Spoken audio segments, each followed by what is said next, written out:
আজি ছ'চিয়েল মিডিয়াত এটা ফেচবুক লাইভ বা এটা ভিডিঅ'লৈ তোলপাৰ হৈছে আৰু ভিডিঅ'টো মই চাইছোঁ যে তেজপুৰ সমষ্টিত এটা জেগাত তেওঁলোকে ৰোড ব্লক কৰিছে কংগ্ৰেছ দলৰ আৰু তেওঁলোকে এটা প্ৰতিবাদ সাব্যস্ত কৰিছে। এতিয়া মোৰ সমষ্টিত 5 মাইল অঞ্চলত তেওঁলোকে গাড়ী লৈ এটা প্ৰচেছন কৰিছে আৰু তাত 5 মাইলত যিহেতু ৰাইজে তেওঁলোকক সঁহাৰি জনোৱা নাই, তেওঁলোক এটা ডিপ্ৰেশ্যনত আহিছে বা ৰাইজে আমাৰ পতাকা তাত গ্ৰহণ কৰিছে, পতাকা উৰাইছে বা পতাকা তেওঁলোকক দেখুৱাইছে।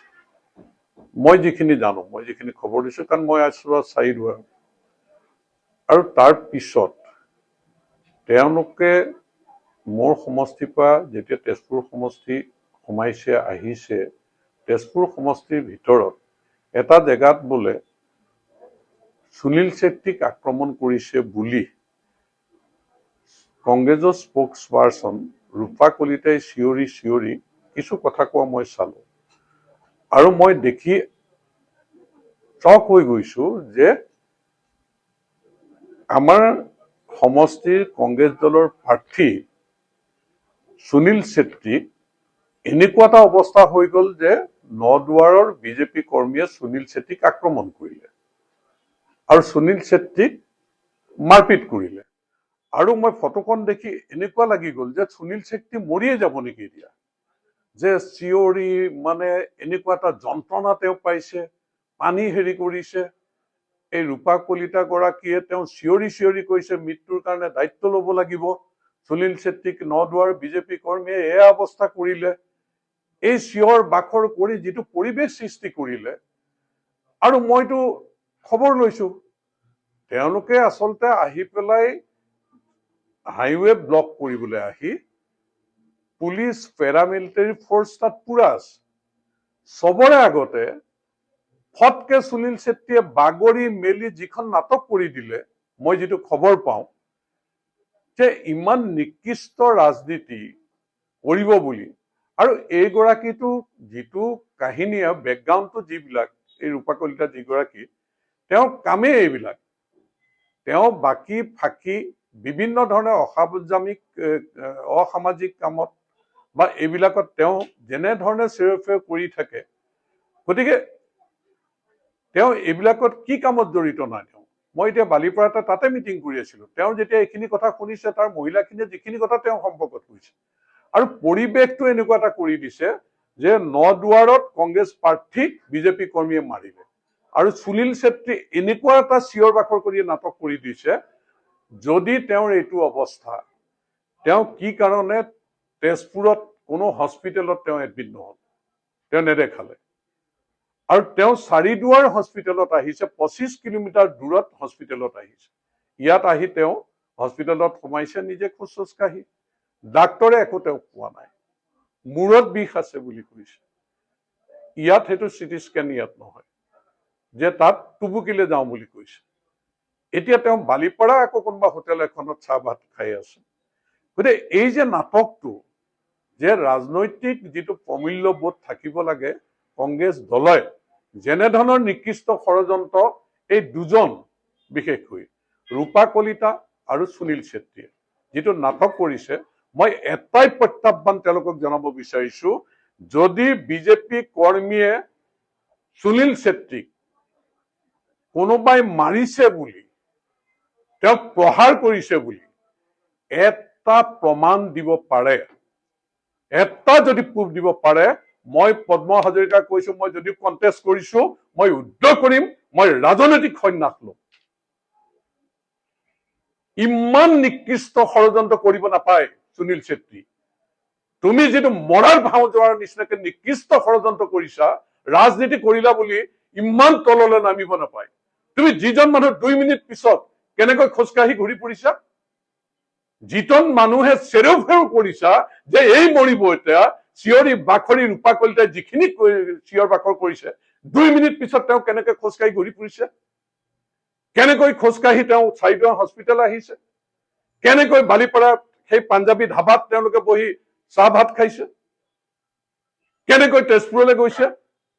মই এটাই প্ৰত্যাহ্বান জনাইছো তেওঁলোকক, এইবিলাক ষড়যন্ত্ৰ কৰিব নালাগে। বহুত ষড়যন্ত্ৰ কৰিছে মোৰ এগেইনষ্টত, কিন্তু এই ৯ দুৱাৰ সমষ্টিত সাম্প্ৰদায়িক বিষবাজ দিয়াবলৈ চেষ্টা নকৰিবা। ৯ দুৱাৰ সমষ্টিত সাতাম পুৰুষীয়া সমন্বয় সম্প্ৰীতি বিনষ্ট কৰিবলৈ চেষ্টা নকৰিবা। ৰাজনীতি মই 96ৰ পৰা কৰিছো, 95ত জইন কৰিছো, 5বাৰ বিধায়ক হৈছো। এই সমষ্টিৰ বিভিন্ন জনগোষ্ঠীৰ মাজত যিটো সমন্বয় সম্প্ৰীতি আছে, যিটো আস্থা বিশ্বাস আছে, তোমালোকৰ কেৱল ৰাজনৈতিক আকাংক্ষা পূৰণ কৰিবৰ কাৰণে যিবিলাক নিকৃষ্ট ষড়যন্ত্ৰ বিজেপি কৰ্মীৰ ওপৰত তোমালোকে জাপি দিবলৈ বিচাৰিছা, মোৰ এটা সন্দেহ হয় তোমালোকে নিজেই আঘাতপ্ৰাপ্ত হৈ নিজেই কাৰোবাক মাৰি বিজেপি কৰ্মীক বদনাম দিবৰ কাৰণে আমাৰ সমষ্টিটোত তোমালোকে জুই জ্বলাবৰ কাৰণে যিকোনো কাম কৰিবলৈ তোমালোকে কুণ্ঠাবোধ নকৰা। গতিকে মই আজি আইনৰ আশ্ৰয় লবৰ কাৰণে আজি দলীয় কৰ্মী সব মহিলাসকল যে ৰূপা কলিতাই আমাৰ সমষ্টিত জুই জ্বলাবলৈ যাব, এইবিলাক নাটকবাজি কৰি আজি য'ত তেওঁৰ ঘৰে বালিপাৰাত আজি মহিলা সংগঠিত হৈছে, এতিয়া যে তেওঁৰ ওপৰত ব্যৱস্থা ল'বলৈ প্ৰশাসনে ব্যৱস্থা লওক তেওঁৰ ওপৰত, কাৰণ তেওঁ ইমান ষড়যন্ত্ৰ।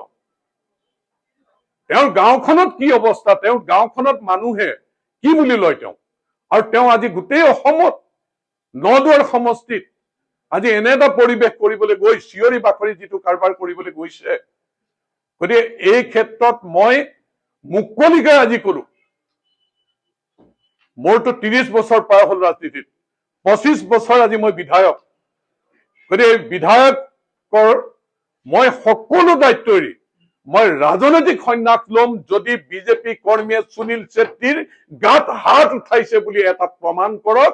মই সুনীল ছেত্ৰীক আহ্বান জনাইছো, ৰূপা কলিতাক আহ্বান জনাইছো, অসমৰ মানুহৰ মনত বিভ্ৰান্তিৰ সৃষ্টি কৰিব নালাগে। আৰু দুই এজন সাংবাদিক যি তেওঁলোকৰ লগত বিক্ৰী হৈ মোৰ এগেইনষ্টত ষড়যন্ত্ৰ কৰি আছে, তোমালোকে সাংবাদিকৰ প্ৰতি থকা মানুহৰ আস্থা বিশ্বাস, সংবাদ মাধ্যমৰ প্ৰতি থকা আস্থা বিশ্বাস তোমালোকে ধ্বংস কৰিবলৈ চেষ্টা কৰাটো উচিত নহয়। এই ষড়যন্ত্ৰ নকৰিবৰ কাৰণে মই সকীয়াই দিছো। ঘটনা হৈছে তেজপুৰ সমষ্টিত, ৯ দুৱাৰ সমষ্টিত এনেকুৱা ঘটনা হলে কোনোবাই দেখিব বুজিব। মই এতিয়া এইটোৱে বুজিছো যে এনেকুৱা এটা জেগাত তেওঁলোকে ঘটনাটো কৰাইছে। সুনীল ছেত্ৰী মেজিক গাড়ীত আছিল নেকি? মেজিক গাড়ী ভাঙিছে বুলি কৈছে, সুনীল ছেত্ৰী মেজিক গাড়ীত ঘূৰে নেকি? সুনীল ছেত্ৰীৰ গাত কোনোবাই হাত উঠাইছে নেকি? সুনীল ছেত্ৰীয়ে যিমান চিঞৰিছে যেন কোনোবাই মৰিয়াই ৰাস্তাত পেলাই থৈ গৈছে পানী, ৰূপা কলিতাই যিমান চিঞৰিছে, এনেকুৱা নাটক ৰাজনীতি কৰিবলৈ ঘিণ লগা পৰিৱেশ আজি দিনটোত ৯ দুৱাৰ সমষ্টিত সৃষ্টি কৰিবলৈ বিচাৰিছে। কিমান আক্ৰমণ কৰিছে কিং জমৰ লগত, নৰ্থ কোৰিয়াৰ লগত, যেতিয়া NDFBৰ সন্ত্ৰাস আছিল, গুলিয়াই দিন দুপৰত মানুহ হত্যা কৰিছিল, তেতিয়া একেলগে ৰাম ৰাজ্য আছিল। মই থিয় হৈছিলো জনসাধাৰণৰ ওচৰত, ধন দাবীত আক্ৰান্ত হোৱা মানুহৰ ওচৰত, গুলিয়াই মৰা পৰিয়ালৰ ওচৰত। আজি ৯ দুৱাৰ সমষ্টিত শান্তিত থকা নাই। ৯ দুৱাৰ সমষ্টিত আজি গুলি বাৰুদ বোমৰ শব্দ আছে। ইয়াত জনগোষ্ঠী ভিত্তিত কবা সন্দেহ অবিশ্বাস আছে। আজি এই সমষ্টিটোক বদনাম কৰিবৰ কাৰণে এজনী ৰূপা কলিতা আৰু সুনীল ছেত্ৰীয়ে যি ষড়যন্ত্ৰ কৰিছে, মই ৰাইজক এইটোৱে আহ্বান জনাইছো, ভগৱান বিশ্বাস কৰো, মই ভগৱানে বিচাৰ কৰিব। ফেচবুক লাইভ কৰি আছে। ফেচবুক লাইভটো যদি আপোনালোকে ভালকে চাই তেতিয়াই বুজিব তেওঁৰ কথাবিলাকৰ প্ৰমাণটো তাৰ ফেচবুক লাইভতে পাব যে পৰিকল্পিত ষড়যন্ত্ৰ। চাওক, মই কিছুদিন আগৰ পৰা মই দলীয় সতীৰ্থসকলক কৈ আছো, কাৰণ এই যে সুনীল ছেত্ৰীকে ধৰি যিটো গ্ৰুপ, তেওঁলোকে যেনিয়েই যায় তেনিয়েই তেওঁলোকৰ হতাশা। কংগ্ৰেছ কাৰ্যালয়ত তেওঁলোকৰ অৱস্থা নাই, কংগ্ৰেছৰ মানুহৰ ঘৰলৈ গৈছে, সঁহাৰি নাই। তেওঁলোকৰ ভোট বেংক বুলি যিটো মাইনৰিটি পকেট কয় 5 মাইলৰ, আজি তাতো তেওঁলোকৰ ডিপ্ৰেছন। তেওঁক যেনেকে আদৰণি জনাব লাগিছিল, তাত বিজেপিৰ পতাকাৰে তেওঁলোকক বুজাই দিছে যে আমি বিজেপি। তাৰ পিছত তেওঁলোকৰ ভোট বেংক ক'ত?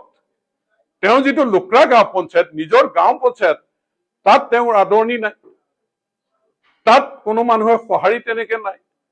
গতিকে যেনিয়েই যায় তেনিয়েই যেতিয়া মানুহৰ সঁহাৰি নাই, গতিকে এটা পৰিকল্পিত ষড়যন্ত্ৰৰে আমাৰ ইয়াত চেম্পেথি ল'ব পাৰে নেকি যে তেওঁক মাৰিলে বিজেপি কৰ্মী কি ইমান উত্তাল হৈ আছে নেকি? পতাকাখন জোকৰাটো অপৰাধ নেকি? আৰু বিজেপি কৰ্মীয়ে তেওঁক মাৰিব নেকি? আৰু তেওঁ কাক লৈ ঘূৰিছিলে? আপোনালোকে জানে যে প্ৰাক্তন বিধায়ক পানেশ্বৰ বসুমতাৰীয়ে হাতত খুকুৰি লৈ প্ৰিন্স বুলি ল'ৰাজনক ভিডিঅ' ফুটেজ আছে কেনেকৈ গুৰিয়াই গুৰিয়াই মাৰিছিলে, খুকুৰিয়ে আঘাত কৰিছে। কোনে কৰিছে? কোনে চাৰেণ্ডাৰ এণ্ড নিব লৈ ঘূৰিছে? এই সন্ত্ৰাস যিটো কৰিবলৈ ওলাইছে, মই খালি এইটোৱে আহ্বান জনাইছো, প্ৰমাণ কৰক মই ৰাজনৈতিক সন্ন্যাস লওঁ।